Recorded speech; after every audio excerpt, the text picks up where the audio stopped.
Hey, good morning my dear friends and students. I am Sadhna and all of you enjoying mathematics and science with me. आपण एक interesting lesson pollution कशा प्रकारे हवेचं प्रदूषण होतंय, water pollution कशा प्रकारे होतंय हे सगळं आपण डिटेल मध्ये समजून घेतोय. मग आपण काय केलं पाहिजे, which are the preventive measures to avoid this air pollution. आपण हवा प्रदूषण कमी करण्यासाठी एक भारताचा चांगला नागरिक म्हणून, या देशाचा नागरिक म्हणून काय केलं पाहिजे, तर कुठले कुठले उपाय केले पाहिजे चला समजून घेऊया. So most important, the chimneys of factories or industries should be at a very high level from that. म्हणजे तुम्ही बघा चिमण्यांमधून ज्या इंडस्ट्रीज आहेत त्याच्या ज्या चिमनीज असतात त्याच्यापासून जो धूर स्मोक बाहेर पडत असतो, it having the different poisonous substance. त्याच्यामध्ये सल्फर डायऑक्साइड आहे, कार्बन मोनॉक्साइड आहे, नायट्रोजन डायऑक्साइड आहे, वेगवेगळे विषारी वायू बाहेर पडत असतात. ह्या ज्या चिमण्या जर ह्या इंडस्ट्रीज धुराडी जे आहे ते वरती लावले तर तो वरच्या वर जाणार आहे, म्हणजे ऍसिड रेन सारखी समस्या इथे निर्माण होणार नाही. सो हाय लेवल,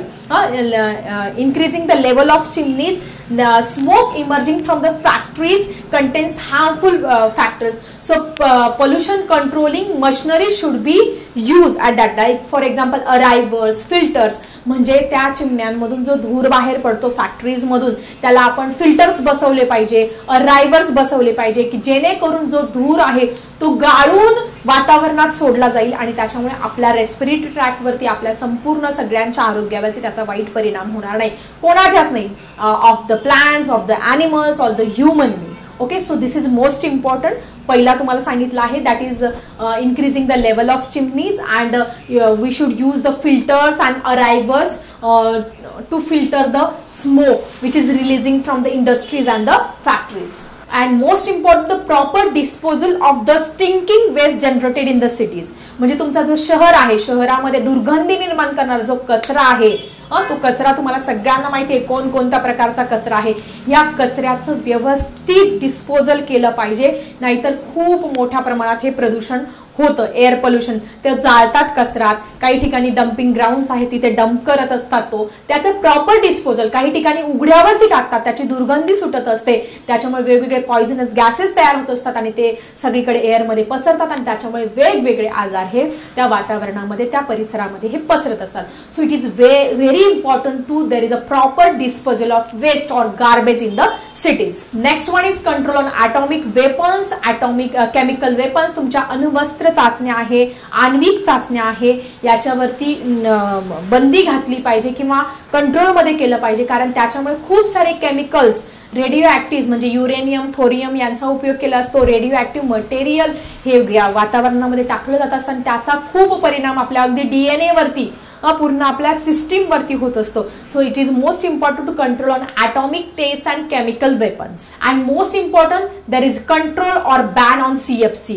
CFC म्हणजे क्लोरोफ्लोरोकार्बन, की जो आपल्या एसीज मधून बाहेर पडतो, रेफ्रिजरेटर मधून बाहेर पडत असतो, त्याच्यावरती कंट्रोल केलं पाहिजे गव्हर्नमेंटने किंवा ते बॅन केलं पाहिजे, जेणेकरून आपला जो ओझोनचा लेअर आहे तो संपणार नाही आणि हे पृथ्वीचं अस्तित्व सुद्धा संपणार नाही. So all these are the preventive measures to avoid the air pollution. एक लास्ट पॉइंट तुमच्या लेसन मध्ये दिलेला आहे, डू यू नो मध्ये एअर क्वालिटी इंडेक्स म्हणजे हवेच्या गुणवत्तेचा निर्देशांक दिला असेल.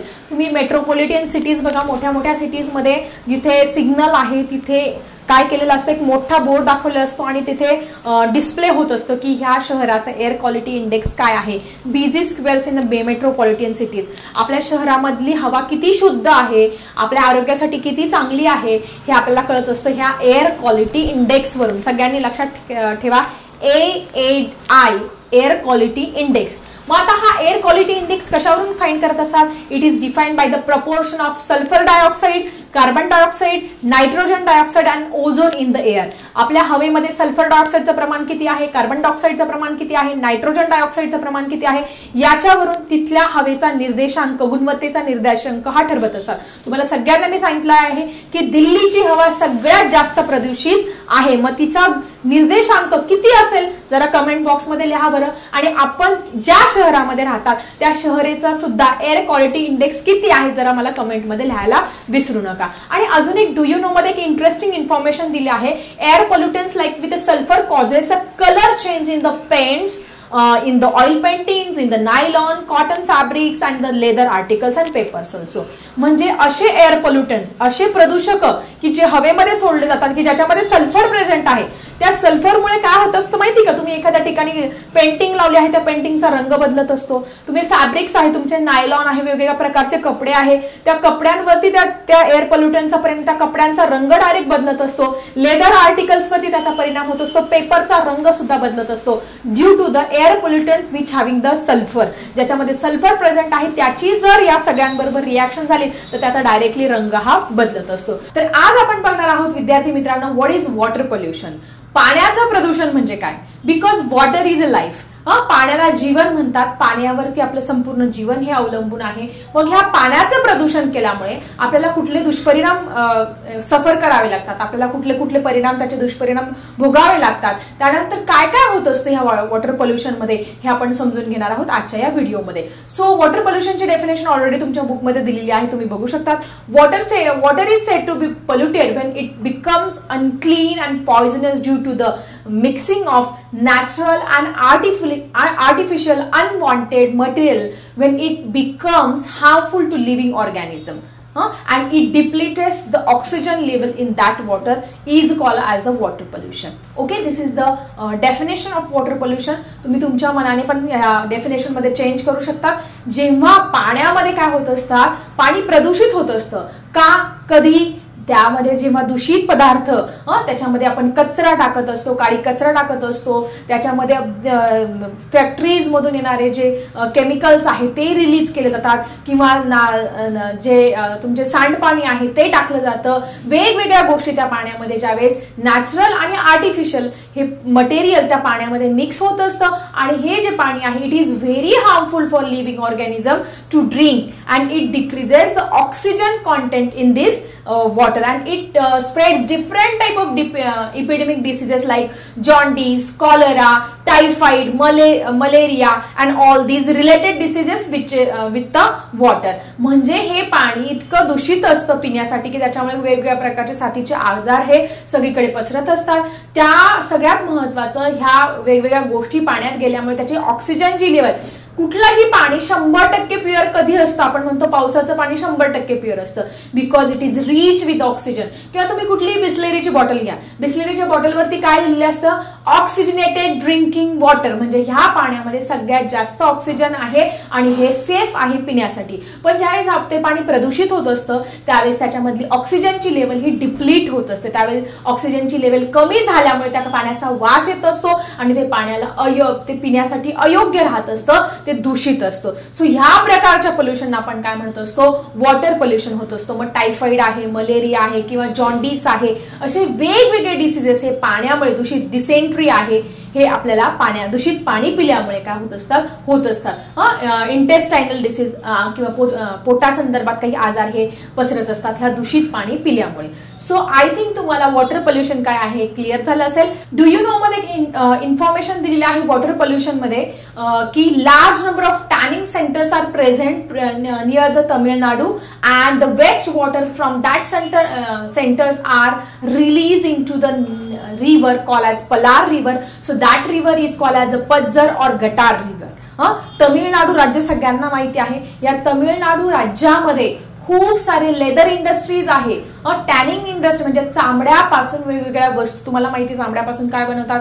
चामड्यापासून बेल्ट बनवत असतात, पर्स बनवत असतात, बॅग्स बनवत असतात, शूज बनवत असतात, वेगवेगळ्या वस्तू ह्या चामड्यापासून बनवत असतात. मग तमिळनाडू राज्यामध्ये ह्या चामड्यापासून बनवणाऱ्या खूप साऱ्या इंडस्ट्रीज आहे आणि ह्या इंडस्ट्रीज मधून जे वेस्ट मटेरियल बाहेर टाकलं जात असतं तर तिथे एक रिव्हर आहे, त्या रिव्हरचं नाव आहे पलार रिव्हर. या पलार रिव्हर मध्ये सोडल्यामुळे ती रिव्हर इतकी प्रदूषित झाली आहे, इतकी घाण झाली आहे की तिला पdzर म्हणजे गटार रिव्हर, गटार बघा, गटार सगळ्यांना माहिती आहे की त्याच्यामध्ये खूप घाण असते, सगळं वेस्ट मटेरियल त्याच्यात सोडलं जात असतं. मग ती नदी सुद्धा गटार रिव्हर सारखी झालेली आहे म्हणून त्या लोकांनी तिथल्या रिव्हरला पdzर किंवा गटार रिव्हर असं नाव दिलेलं आहे. म्हणजे एखादी आपण बघा की आपण नदीला खूप पवित्र मानत असतो, तिच्या पाण्याची पूजा करत असतो, देवांना आंघोळ घालत असतो, त्या नदीला देव मानत असतो आणि ही जी नदी प्रदूषित झाली त्याच्यातलं जर पाणी आपण डायरेक्टली इनडायरेक्टली आपण जर आपल्या पिलं किंवा आपल्या कॉन्टॅक्टमध्ये आलं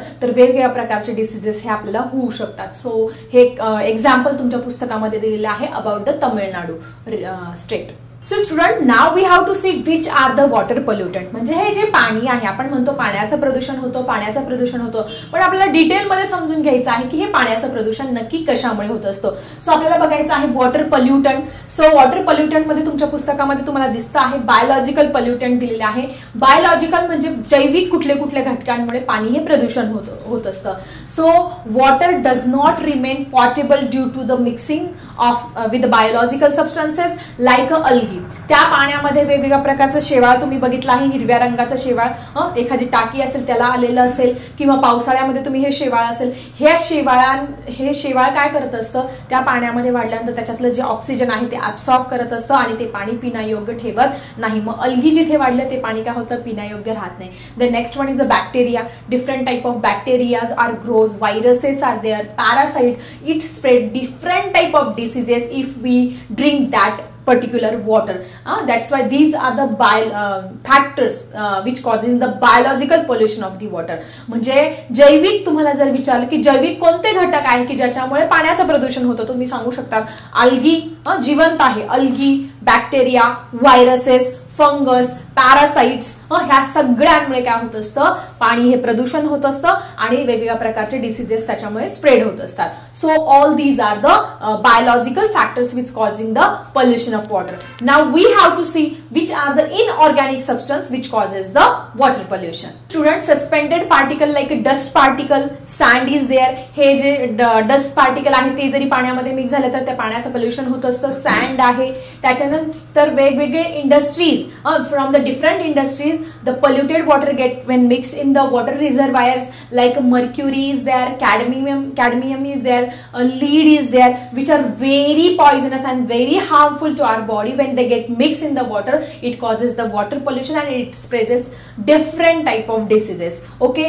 हे जे radioactive materials आहेत हे सगळे पाण्यामध्ये मिक्स झाल्यानंतर आपल्याला वेगवेगळ्या प्रकारचे आजार होऊ शकतात. तुम्हाला माहिती मर्क्युरी किंवा हे लीड जे आहे हे प्रत्यक्ष अप्रत्यक्षरित्या म्हणजे आपण म्हणतो पिकांना पाणी देत असतो. या पिकांना पाणी दिल्यानंतर त्याच्यापासून अन्न निर्मिती होत असते. मग ह्या अन्न साखळी थ्रू इनडायरेक्टली ते आपल्या बॉडीमध्ये येत असतात आणि ते आपल्या मेंदूपर्यंत जात असतो आणि आपल्याला पॅरालिसिसचा अटॅक सुद्धा ह्या जे कॅडमियम आहे, तुमचं लीड आहे, तुमचं मर्क्युरी आहे, हे आपल्या ब्रेन पर्यंत गेलं, आपल्या नर्वस सिस्टीमवरती त्याचा वाईट परिणाम होत असतो. So very careful about it. So student, next we have to see organic pollutant. आपण बघितलं बायोलॉजिकल पोल्युटंट बघितलं, इनऑर्गॅनिक पोल्युटंट बघितलं आणि ऑर्गॅनिक पोल्युटंट कुठले कुठले आहे हे तुम्हाला विचारलं तर तुम्ही लिहू शकता. विडीसाइड्स म्हणजे तणनाशक.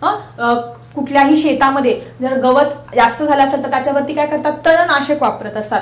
मग हे तणनाशक पाण्यात थ्रू वॉटर रिझर्वायर मध्ये जात असतं. मग हे तणनाशकच नाही, विडीसाइड आहे, इन्सेक्टिसाइड आहे, कीटकनाशक आहे, different type of fertilisers which contain NPK, nitrogen, phosphorus and potassium, sewage water, industrial waste, हे सगळं काय आहे ऑर्गॅनिक पोल्युटंट्स आहे की जे पाण्याच्या रिझर्वायर मध्ये जाऊन मिक्स होतात आणि त्याच्यामुळे वेगवेगळ्या प्रकारचे डिसीजेस हे होत असतात आणि वॉटर पोल्युशन हे होत असतं. आणि सगळ्यात महत्वाचं, आपल्याच बॉडीला ते हार्मफुल असतात आणि the water bodies also get affected. त्याच्यामध्ये फिशेस आहे, क्रोकोडाईल आहे, वेगवेगळे वॉटर ॲक्वॅटिक ॲनिमल्स आहे, याच्यावरती सुद्धा ह्या ऑर्गॅनिक पोल्युटंटचा म्हणजे या केमिकलचा विषारी परिणाम होत असतो आणि त्या माशांचा, त्या वेगवेगळ्या ॲक्वॅटिक ॲनिमलचा मृत्यू सुद्धा होत असतो ह्या ऑर्गॅनिक पोल्युटंट्स मध्ये. ओके, सो आय थिंक तुम्हाला इनऑर्गॅनिक पोल्युटंट काय आहे, ऑर्गॅनिक पोल्युटंट काय आहे आणि बायोलॉजिकल पोल्युटंट काय आहे ही गोष्ट इथे क्लिअर झाली असेल. आणि सगळ्यात महत्वाची गोष्ट, आपण काय करत असतो, एक दिवस आदल्या दिवशी पाणी भरत असतो आणि दुसऱ्या दिवशी ते शिळं झालं आहे असं करून फेकून देत असतं. पण एक गोष्ट सायन्सने सांगितली आहे की पाणी कधीही शिळं होत नाही. पाणी कधीही शिळं होत नाही. हे जे पाणी आहे अगदी 1 वर्ष 2 वर्ष सुद्धा व्यवस्थित राहू शकतं. जर त्याच्यातून बाहेरून कुठलं बॅक्टेरिया, फंगी किंवा कुठलंही अनवॉन्टेड मटेरियल जोपर्यंत मिक्स होत नाही तोपर्यंत ते पाणी 100% प्युअर असतं, ते आपल्याला पिण्यायोग्य असतं. त्याच्यामुळे पाणी कधीही शिळं होत नाही हे तुम्ही सगळ्यांनी लक्षात ठेवा. आपण म्हणतो ना देवाला फ्रेश पाणी पाहिजे किंवा आता हे पाणी शिळं झालेलं आहे फेकून द्यायचं, तर ही असं काही गोष्ट नाही. जोपर्यंत त्याच्यात कुठले बॅक्टेरिया, फंगी, व्हायरस व्हायरसेस किंवा काही काडी कचरा येऊन मिक्स होत नाही तोपर्यंत ते पाणी प्रदूषित होत नसतं. सो आपण इथे बघितले आहे वेगवेगळे पॉल्युटंट की ज्याच्यामुळे पाणी हे प्रदूषित होत असतं.